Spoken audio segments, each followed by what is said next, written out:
So let's explore the idea of optimal range. This idea in Battletech of modifiers. I'm trying to keep those modifiers down. I'm trying to hit you at close range based on the weapon. I'm trying to stay put, not move. No running, no walking, no jumping. I'm trying to get you right out in the open. I'm trying to do a lot of things essentially to hit you as easy as possible and hopefully blast you with a couple of different weapons that power of redundancy. Well, on the opposite side, as a mech warrior, you're looking to run and gun. You're looking to stay out of my range or long range or medium range. You're looking to get some cover in there. You're looking to jump. You're looking to run, to move, to be as nimble as you can, trying to push that number up as high as possible. If you're facing against a battle master, I don't want you to be rolling the dice to hit and hitting me on 5s or higher. I want like 10s or higher. I want that number high. So this idea, this battle of the modifiers. The first skill is a mech warrior. We've got some new mech warriors here. You've got the game of armored combat. You've got your mechs ready to go. You're on your path to victory or earning those C-bills as a mercenary. One of the first skills to look at is to understand the optimal range, the best range that your mech operates at, and lock it in at that range. Make sure you operate as best you can at that range. Now I'm going to pick a mech. I'm going to look at the Awesome. It's the Awesome mech. This is an assault mech, 3 PPCs, very, very powerful. I'm picking this mech. Not only is it one of my favorite mechs that I regularly play, it's a powerful mech, but this is a great example because you have 3 of the same type of weapons. So I don't have a mix of different ranges and also different types of weapons. The difference between, say, a PPC and a long-range missile pack, the way they shoot, whether it's 5, 10, 15, 20, they have a spread where the PPC is just that one shot. We're keeping it simple. I also have no other weapons, no medium lasers, no autocannons. I've got 3 of the same.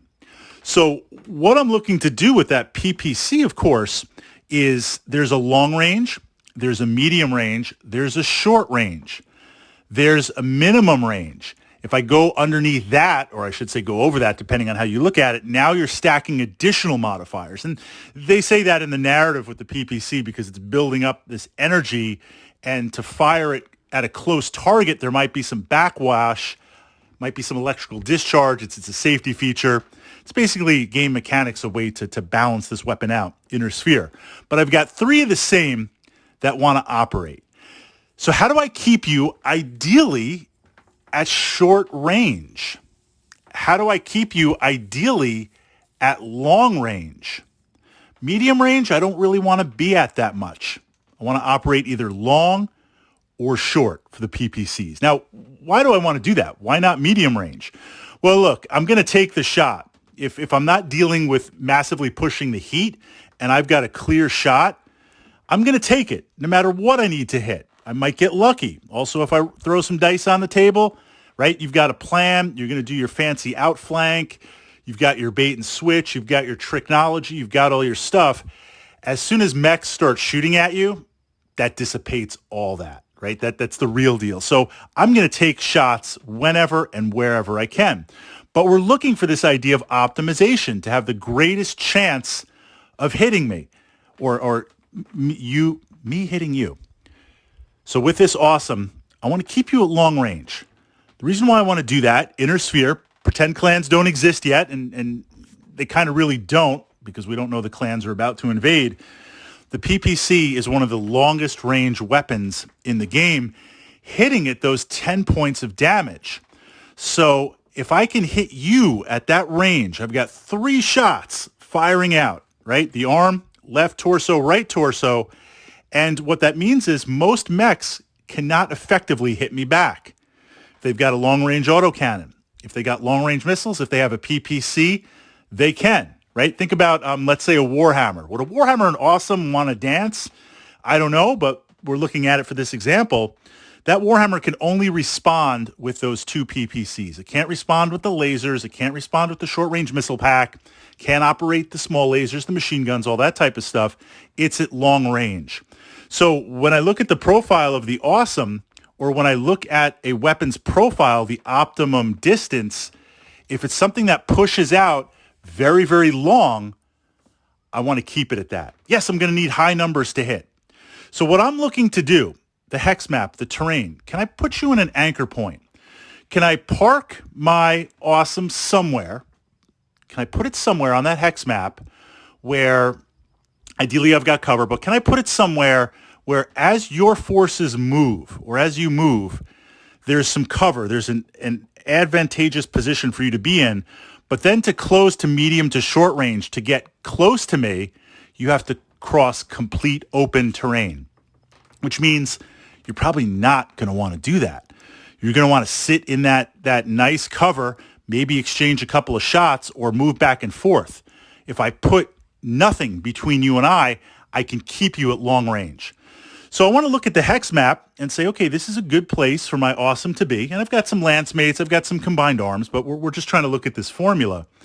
I look at the hex map and I say, if I go here, I have long range. We talked about this idea of a threat bubble, the maximum range of all your weapons. If I can count the hexes out and my PPCs end at light forest or end at some terrain that you might occupy, that's a good place to be, because it will keep you at that long range. I'll be able to pelt you with 3 PPCs or at least 2 a turn firing, and it's going to encourage you to stay at that range because you've got cover and you're really not going to want to close, because you don't want to go from long to medium to short and eat those PPC shots coming in, right? 10 points, potentially 10, 10, and 10. If I hit you with 3, depending on the rule set you're playing with, if it's the intro rules or total warfare, you might have to make a pilot check because I just blasted you with over 20 points.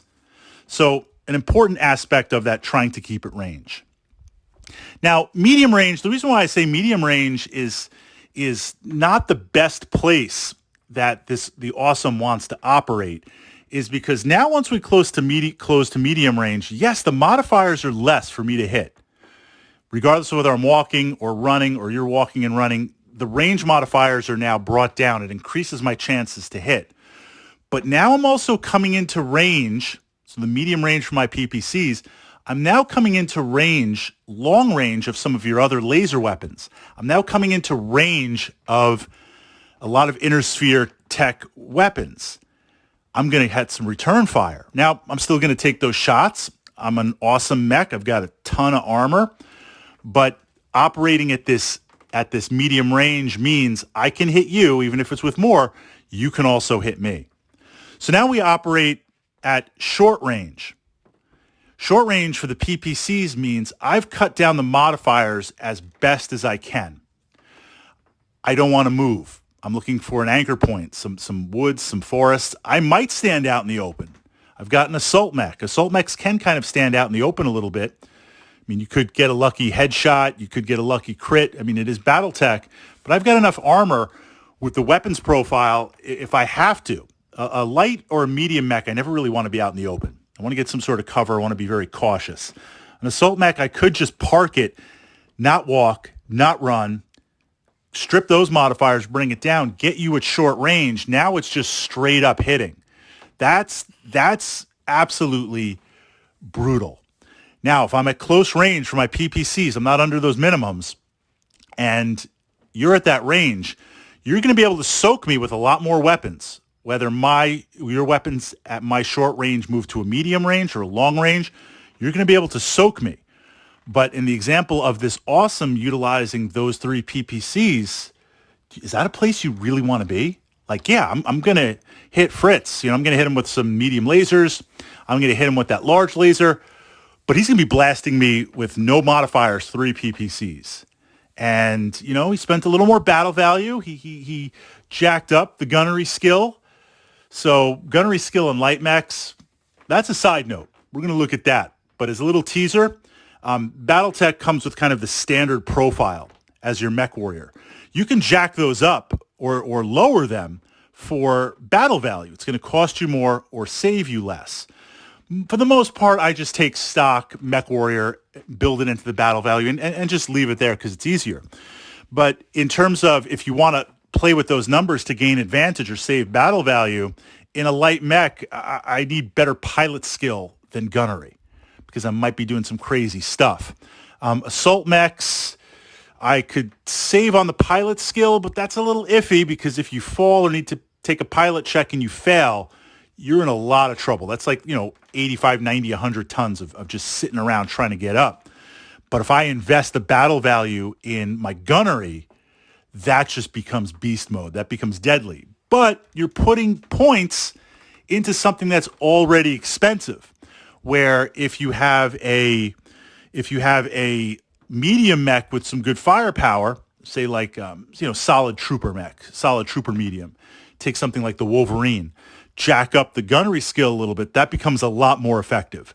Side note, jacking up gunnery skill on missile boats like longbows and archers used for indirect fire. I usually don't do that because the rules for indirect fire with range and spotting already jack you up, high to hit. The way you get around that is just by soaking, real time more and more missiles. But we're going to explore that. That's a little side note. So with an assault mech, I could stand there out in the open to stand still to blast you with 3 PPCs. Do you want to eat 3 at short range with no modifiers?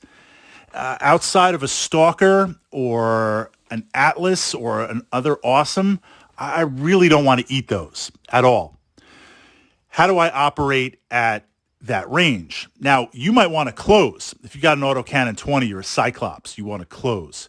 You've got, maybe you're double teaming with another mech. You've got a Grasshopper running up with a Hunchback. That's a nice little combo because Hunchy wants to run up and get really close with that autocannon 20 blasting.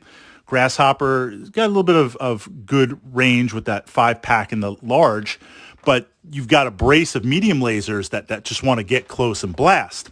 So it might be a situation where you say you've got these 2 mechs to equal the awesome to take it on. You go, well, let's run in as fast as we can. We'll try to eat, some PPCs. Not that I want to, but we'll dance. We'll get up there, and then we'll get close. And now Fritz will be at those minimums, jacking it up, and we'll be at that range. What projects you there for the Atlas, what you have to watch out is physical attacks. Can you put yourself in a place, now based on movement, this is where initiative comes in, can you put yourself in place where when it's your turn, if someone's going to get, so this is how it doesn't work. I've got my awesome, you've got your Grasshopper. You want to close. It doesn't work where it's my turn to move. If I move my awesome, and now it's your turn to move, you'll move up close, and I can't necessarily counter that. But I can counter it if I force you to move first in initiative, so you move the Grasshopper up to fire to get that point-blank range.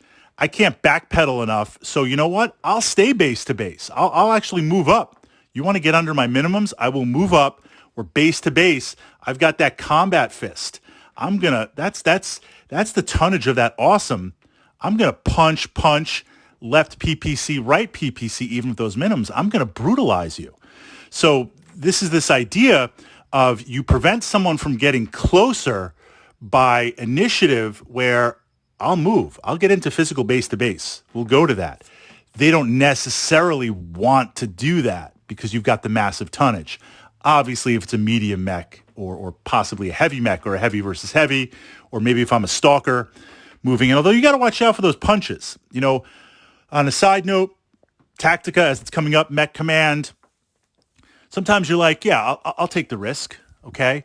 I'll run up there and blast all my weapons, and, I could take I'm playing a Stalker. I could take a punch or 2 from that awesome. It's on the punch chart, man. It's 1 in 6 chance of hitting your head. Go night-night. That's going to knock your head clean off. That's amazing salvage. So sometimes you got to look and say, even if I have the tonnage where I could technically take these physical attacks, I don't want to do that. You got to be careful also. Could be with the Stalker. You're like, Stalker's got no hands. It's no punching. Right. I'm going to kick you, and the damage transfer means I'm going to blast your leg off, and it's literally going to transfer and split you in half, if it's a medium or a light or heavy. So we want to be careful with that. But this idea, and again, using the awesome as an example to look and say, what are the ranges that it wants to operate at? Ideally, again, you're going to fire and take shots wherever you can. If you've got medium range, I'm not saying don't take the shots, absolutely. But looking at those optimal those optimal range bands for your machine and figuring out, using the hex map, using the terrain, using other things, using initiative, how do you dance at that range? How do you keep someone ideally at that range?